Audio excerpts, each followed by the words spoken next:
जब भी कोई व्यक्ति गौतम बुद्ध के संघ में शामिल होता था तो बुद्ध उसे सबसे पहले शांत रहने के लिए कहते थे। ध्यान की अवस्था में जाने से पहले उस भिक्षु को शांत रहना सिखाया जाता था। आज के दौर में हर तरफ सॉरी शोर है। इसकी वजह से दिमाग में तनाव पैदा होना लाजमी है। ऐसे में अगर आप हर रोज कुछ देर मौन रहने का अभ्यास करते हैं तो इससे आपके तनाव पैदा होने वाले हार्मोन के लेवल में कमी आती है। इससे आपका दिमाग शांत होता है, गुस्सा नियंत्रित रहता है और तनाव बढ़ाने वाले हार्मोन्स का लेवल घटता है। आज के इस वीडियो में हम जानेंगे कि किन मौकों पर हमें शांत रहना है और किन मौकों पर हमें बोलना है और शांत रहने से हमारे अंदर क्या बदलाव आ सकता है। दोस्तों, संध्या काल का समय था। गुरु अपने सभी शिष्यों को बुलाते हैं और कहते हैं, कल सुबह सब लोग नदी में स्नान करने के बाद तुरंत हमारी कुटिया के सामने उपस्थित हो जाना। सभी इसी से हैरान रह जाते हैं कि हम लोगों ने कुछ गलती की है क्या, लेकिन गुस्से से यह कहते हैं कि हो सकता है कि गुरुजी कल सुबह कुछ अच्छी बात बताने वाले हैं। सब लोग रात को सही समय पर सो जाते हैं और सुबह उठकर सभी लोग नदी में स्नान करने के बाद वापस गुरुजी के सामने उपस्थित हो जाते हैं। गुरु कहते हैं, आज हम तुम सबको चुप रहने के फायदे के बारे में बताऊंगा। गुरु कहते हैं, 10 मौके जहां पर चुप रहने से होता है लाभ और बोलने से नुकसान। गुरु कहते हैं, अगर आप इन 10 मौकों पर शांत हो गए यानी मौन हो गए तो आप जो चाहेंगे वही मिल जाएगा। आपकी जिंदगी में चमत्कारिक बदलाव शुरू हो जाएंगे। जरूरत से ज्यादा बोलना या चुप रहना दोनों ही अच्छी बात नहीं है। जैसे जरूरत से ज्यादा बारिश हो जाना या फिर धूप दोनों ही दिक्कत देती है, उसी तरह अनावश्यक बोलने से भी काफी नुकसान होता है। गुरु कहते हैं कि पहला ऐसा मौका जहां पर व्यक्ति को चुप रहना चाहिए, बिना तथ्य के ना बोले। गुरु ने कहा, अगर आपके पास कोई तथ्य नहीं है तो वहां चुप रहने में ही भलाई है। चुप बैठने से दिमाग में नई कोशिकाओं का निर्माण होता है और इससे ज्ञान की वृद्धि होती है। बोलने में भलाई वही है जहां आपको किसी चीज के बारे में पूरा ज्ञान हो। अगर आप बिना तथ्य के कहीं बोलते हैं या फिर बेवजह बोलते हैं तो आपका वहां मजाक भी बन सकता है। अगर आपके पास पर्याप्त जानकारी नहीं है, ऐसी जगह पर बोलने से आपका मजाक तो बनी रहेगी, साथ ही साथ लोगों का भरोसा भी आपसे उठने लगेगा। इसलिए ऐसी जगह पर शांत रहो जहां तुम्हें पता ना हो कि क्या बोलना है क्या नहीं। कई बार कुछ लोग ऐसे होते हैं जो हर जगह अपनी उपस्थिति बताने लगते हैं। उन्हें पता नहीं होता है कि हमें क्या बोलना है, लेकिन फिर भी बोलते जाते हैं और फिर बाद में दूसरे लोग उनके जाने के बाद उनका मजाक उड़ाते हैं। जब तक आपको उस तथ्य के बारे में अच्छा ज्ञान नहीं है, उसके बारे में पता नहीं है, तो वहां चुप रहना ही ज्यादा समझदारी है। गुरु ने कहा, दूसरा ऐसा मौका जहां पर व्यक्ति को चुप रहना चाहिए। शब्दों से न पहुंचे ठेस। अगर आपके शब्द किसी को मानसिक ठेस पहुंचा रहे हैं तो वहां चुप हो जाना चाहिए। कमजोर व्यक्ति के बारे में कुछ भी बोलकर आप महान नहीं बन सकते हैं। महान आप किसी कमजोर का साथ देने में बनेंगे।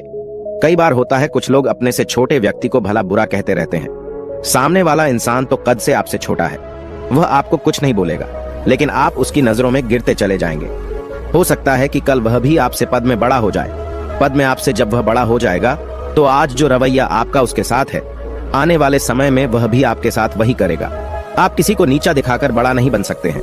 बड़ा बनना है तो अपने से छोटे लोगों का इज्जत भी करना सीखें और साथ ही साथ बड़े लोगों का भी सम्मान करना चाहिए। लोगों को लगता है कि अगर वह अकड़कर बोलेंगे और सामने वाले को नीचा गिराने की कोशिश करेंगे तो वह बड़े बन जाएंगे, तो यह उन सब की भूल है। बड़े होने की बजाय आप उनकी नजरों में गिरते चले जाएंगे। गुरु ने आगे कहा, इसलिए शिष्यों, तुम सब जब भी बोलना आदर भाव से बोलना ताकि तुम्हारी बात लोगों को अच्छी लगे।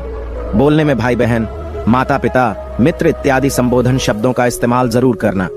इससे तुम्हारी मान प्रतिष्ठा तो बढ़ेगी ही, साथ ही साथ लोगों की नजरों में तुम समझदार व्यक्ति बनते जाओगे। गुरु ने आगे कहा, तीसरा मौका जहां पर व्यक्ति को चुप रहने में ही भलाई है। क्रोध या घृणा करने वाले लोग, जब कोई अपना या सगा संबंधी आप पर क्रोध कर रहा हो, आपका अपमान कर रहा हो, तो आपको उस वक्त चुप रहना चाहिए ताकि सामने वाले का गुब्बारा पूरी तरह से फट जाए। आप यदि सही हैं तो उसे कतई माफीनामा गए और चुप रहकर ही सही समय का इंतजार करें। वह खुद आपसे माफी मांग लेगा जब उसे अपनी गलती का एहसास हो जाएगा। गुरु आगे कहते हैं कि अगर आपका कोई सगा संबंधी आप पर क्रोध कर रहा हो और आप उस समय शांत हैं, तो यह आदर सम्मान देने की निशानी होती है। इससे न कोई छोटा होता है और न ही बड़ा। अगर आपको क्रोध आ रहा है तो आप या तो वहां से किसी का अनादर किए बिना चले जाएं या फिर चुप रहें। क्रोध करने से आपके रिश्ते खराब होंगे। क्रोध करने से हमेशा क्रोध करने वाले व्यक्ति का ही बुरा होता है। गुरु आगे कहते हैं कि एक बार की बात है, एक सांप जंगल से भागते हुए किसी राजा के घर में पहुंच गया। लोगों ने छेड़खानी की तो वह बहुत ही गुस्सा हो गया, जिससे घर में जो तलवार पड़ी हुई थी उसी को लपेटकर कसने लगा और धीरे धीरे उसका पूरा शरीर कट गया। यह गुस्सा उसे खा गया। ठीक उसी प्रकार हमारा गुस्सा भी हमारे शरीर को तलवार की भांति काटता रहता है।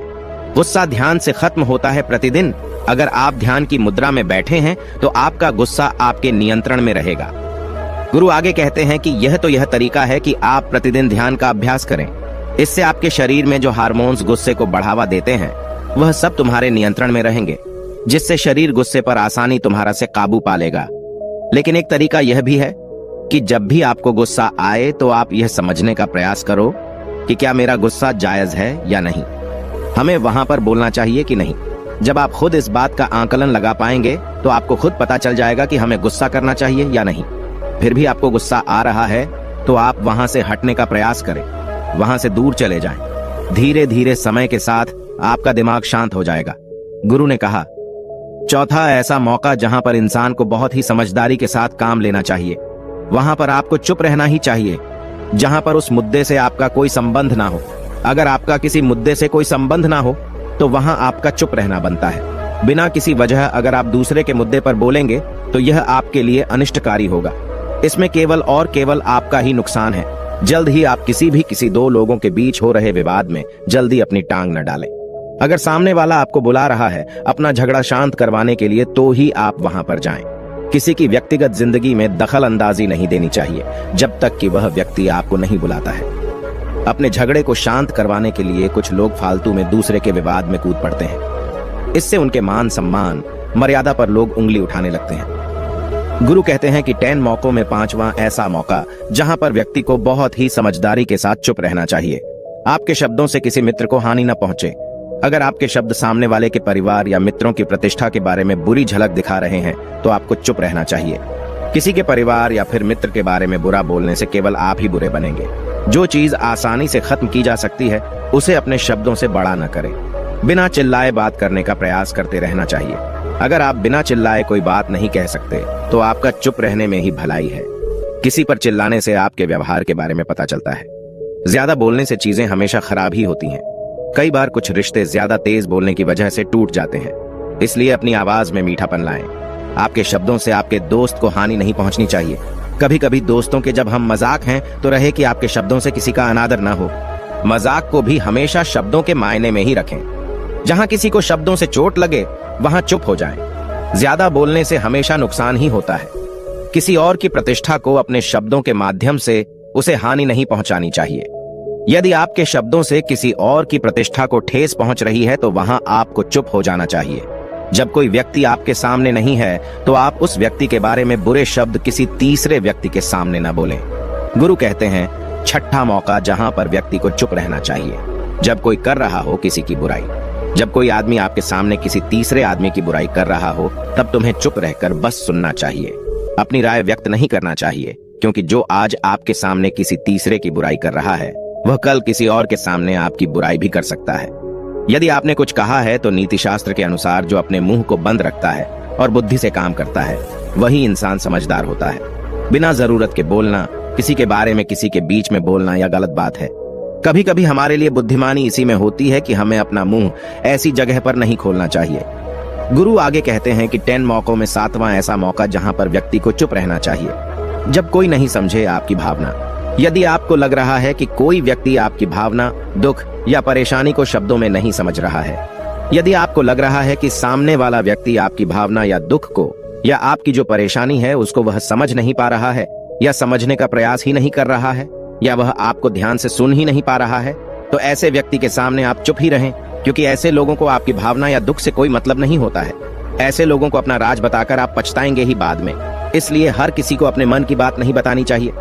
अगर आपको लग रहा है कि सामने वाला आपकी बात को नहीं समझ पा रहा है, आपकी भावनाओं को नहीं समझ पा रहा है, तो वहां पर आपको नहीं बोलना चाहिए, क्योंकि आज में आपका मजाक ही बन जाएगा जब आपको लगने लगे कि सामने वाला आपकी भावनाओं को ठीक तरीके से समझ रहा है, आप जो कह रहे हैं वह ठीक से सुन रहा है, तभी आप उसे अपनी बात कहें। गुरु कहते हैं कि 8वां मौका जहां पर आपको चुप रहना चाहिए जब कोई इंसान अपना दुख व्यक्त करे। यदि कोई इंसान अपने दुख या परेशानी को आपको बता रहा है तो इसका मतलब यह है कि वह आपको अपना समझ रहा है। ऐसे में तुरंत ही उसे समाधान बताने के बजाय चुप रहकर उसके दुख या समस्या को सुने। उसके दुख या समस्या को किसी और को न बताएं। वह इसलिए नहीं बता रहा है कि उसकी समस्याओं का समाधान कर देंगे, बल्कि वह इसलिए भी बता रहा है कि सामने वाला उसकी बात को समझ रहा है। कई बार बताने से दुख कम हो जाते हैं। आपको अपना दुख इसलिए बता रहा होगा कि उसे लग रहा है कि आप उसकी बात को समझ रहे हैं। दुख बांटने से कम हो जाता है। इसलिए जब कोई व्यक्ति अपना दुख आपसे व्यक्त करे तो आप चुप मारकर उसकी बात को बहुत ही ध्यान से सुने ताकि उसके दुख कम हो जाएं। उसके मन का बोझ हल्का हो जाए, क्योंकि उसके मन में जो भी बातें थी वह आपको सब बता दिया। गुरु आगे कहते हैं कि 10 जगहों में 9 ही ऐसी जगह जहां पर आपको चुप रहना चाहिए। जहां पर दुष्ट प्रकृति के लोग रह रहे हों और गाली गलौज कर रहे हों तो आप वहां पर मत जाइए। ऐसी जगहों से आप चुपचाप निकल जाएं, अर्थात अपनी प्रतिक्रिया दिए बिना आप वहां से चले जाएं, क्योंकि जिसकी जुबान खराब होती है, जो दुष्ट प्रकृति के लोग होते हैं, उनको आप ऐसे समय में नहीं समझा सकते हैं। जब उनका दिमाग पूरी तरह से शांत हो जाए तभी वह आपकी बात सुनेंगे। इसलिए जहां पर दुष्ट प्रकृति के लोगों आपकी बात को न मानते हों और न ही सुनते हों तो आपको वहां पर नहीं बोलना चाहिए। गुरु कहते हैं कि 10 माह ऐसा मौका जहां पर आपको शांत हो जाना चाहिए। अपनी सफलता का राज हर किसी को न बताएं। कई बार होता है कि कुछ लोग जो सफलता को बहुत ही जल्दी अर्जित कर लेते हैं, वे हर जगह अपनी सफलता का ढिंढोरा पीटने लगते हैं। ऐसे में क्या होता है कि कई लोग आपकी सफलता से खुश नहीं होते हैं। अगर आप अपनी सफलता का जबरदस्ती लोगों में ढिंढोरा पिटवा रहे हैं तो लोगों की नकारात्मक ऊर्जा आपको प्रभावित कर सकती है। जब आप सफल होंगे तो सबको पता चल जाएगा कि आप सफल हो गए हैं। ढिंढोरा पीटने से नुकसान आपका ही होगा। इतना कहकर गुरु ने कहा, शिष्यों, आज के लिए बस इतना ही। अगर तुम सब मेरी इन 10 बातों को अपने जीवन में अपना लेते हो तो तुम सब काफी हद तक परेशानियों से बचे रहोगे। यहाँ से जाने के बाद मेरी यह बातें आपके जीवन किसी वरदान से कम साबित नहीं होंगी। दोस्तों, मुझे उम्मीद है इस वीडियो से आपको बहुत कुछ सीखने को मिला होगा। अगर आप नए हो तो हमसे जुड़ने के लिए इस चैनल को सब्सक्राइब करना मत भूलिएगा।